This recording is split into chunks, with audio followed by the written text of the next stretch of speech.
नमस्कार रसिक हो. आज मी इराणमधील स्त्रियांच्या हक्कांवरील आणि सामाजिक बंधनांवरील भाष्य करणाऱ्या चित्रपटाची कथा सांगणार आहे. दिग्दर्शक जाफर पनाही यांचा 2006 सालातील ऑफसाइड हा इराणी चित्रपट आहे. ही कथा त्या घटनेवर आधारित आहे जेव्हा दिग्दर्शकांच्या स्वतःच्या मुलीला स्टेडियममध्ये प्रवेश नाकारण्यात आला होता. चित्रपटाची कथा 6 तरुण मुलींची आहे ज्या इराण बहरेन वर्ल्ड कप सामना पाहण्यासाठी तेहरानमधील आझादी स्टेडियममध्ये चोरून शिरण्याचा प्रयत्न करतात. त्या काळी इराणमध्ये महिलांना स्टेडियममध्ये प्रवेश करण्यास मनाई होती. काही तरुण मुली मुलांच्या वेशात स्टेडियममध्ये शिरण्याचा प्रयत्न करतात, पण त्यांना पकडून छतावरील तात्पुरत्या बंदिस्त जागेत ठेवले जाते. तिथे आधीच वेगवेगळ्या स्वभावाच्या आणखी मुली असतात. खेळाची प्रचंड आवड असूनही क्षुल्लक कारणांनी त्यांना सामना पाहण्यास मनाई केली जाते.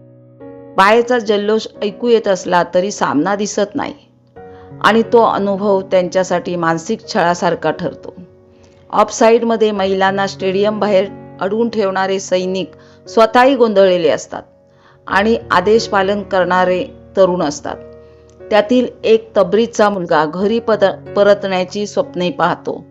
बंदी असूनही तो भिंतीतील छिद्रातून सामना पाहून मुलींना समालोचन सांगतो. एका मुलीला प्रसाधन गृहाची गरज भासल्यावर सैनिक तिला लपून पुरुषांच्या शौचालयात नेतात. ती क्षणभर पळून स्टेडियममध्ये शिरते, पण त्या सैनिकाला अडचण येऊ नये म्हणून परत येते, मानवतेची नाजूक झलक दाखवत. सामना संपण्यापूर्वी मुलींना व्हॉइस स्क्वॉडकडे नेण्यासाठी मिनी बस येते. रेडिओवरून कळते की मोहम्मद नोस्ततीच्या गोलमुळे इराण बहरेनला 1-0 हरवतो आणि बसमधील सैनिक व मुली आनंदाने जल्लोष करतात. मात्र सुरुवातीची मुलगी शांत राहते. तिला फुटबॉलपेक्षा अलीकडील इराण-जपान सामन्यात मृत्यू पावलेल्या मित्राच्या आठवणीसाठी हा सामना पाहायचा असतो. तेहरान जल्लोषात न्हावून निघत असताना ट्रॅफिकमध्ये अडकलेल्या मिनी बसमधून मुली आणि सैनिक फुलबाजे घेऊन उतरतात आणि त्या उत्सवात सामील होतात, बंधनाच्या पलीकडील क्षणिक स्वातंत्र्य अनुभवत. इराणमध्ये इतर देशांप्रमाणेच फुटबॉलला खूप महत्त्व आहे. तो केवळ खेळ नसून लोकांसाठी करमणूक आणि भावना व्यक्त करण्याचे साधन आहे. सामना म्हणजे लोकांना मोकळेपणाने ओरडण्याची, दडपलेल्या भावना बाहेर काढण्याची संधी.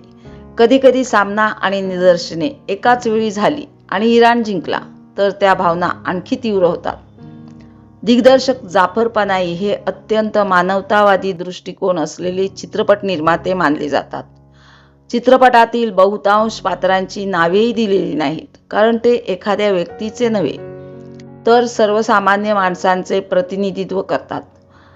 ते फुटबॉलचा वापर स्त्रियांच्या मानवी हक्कांवरील बंधने दाखवण्यासाठी करतात, पण त्याचबरोबर हा खेळ लोकांना कसा एकत्र आणतो हेही दाखवतात. चित्रपटाच्या शेवटी थकलेले आणि चिडलेले सैनिक, निराश मुली आणि तो खोडकर मुलगा हे सगळे अचानक एकमेकांत मिसळतात. इराणच्या विजयाचा आनंद त्यांना एका क्षणासाठी एकत्र आणतो. हा केवळ सामन्याचा विजय नसून मतभेद विसरून एकत्र येण्याचा, आशेचा आणि एकात्मकतेचा क्षण आहे, जो दाखवतो की संघर्षाने थकलेल्या जगातही एक दिवस ऐक्य शक्य आहे. या चित्रपटातील एक खास प्रसंग म्हणजे मुलींचा मुलांच्या वेशात आझादी स्टेडियममध्ये शिरण्याचा प्रयत्न आणि त्यानंतर त्यांना बंदिस्त जागेत ठेवले जाणे. सामना पाहता न येता बाहेरचा जल्लोष ऐकण्याची त्यांची अवस्था अत्यंत बोलकी आहे. मोबाईलवरून सैनिकाचा हलका फुलका प्रसंग आणि प्रसाधन गृहातील ताण तणावपूर्ण दृश्य जिथे मुलीचा चेहरा पोस्टरने झाकला जातो, हे दृश्य विशेष ठरते.